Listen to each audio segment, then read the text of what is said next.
Michael Bisping took a risk when he accepted a fight just 21 days after losing his middleweight title to Georges St. Pierre at UFC 217. His gamble did not pay off.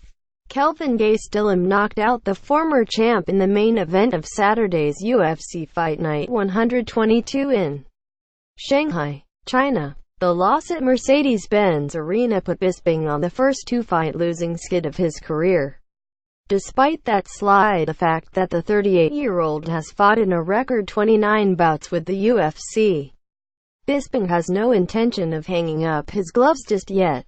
Kelvin's a great guy, but unfortunately, it's going to take a bigger pile of expletive than him to get rid of me, Bisping told UFC commentator John Anik with a smile after the knockout loss.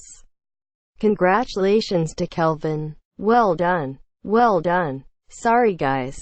If Bisping gets his wish, he will retire in front of a hometown crowd at UFC Fight Night 127 at O2 Arena in London, England on March 17. Bisping has fought 8 times for the UFC in his home country. His most recent bout in England was his UFC 204 win over Dan Henderson in Manchester. Bisping defended the middleweight title in that contest. Bisping has never lost a fight in England. He's 8-0 in the UFC in that country. His overall record in England stands at 18-0.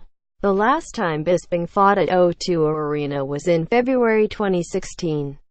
He faced former UFC middleweight champion Anderson Silva in that bout.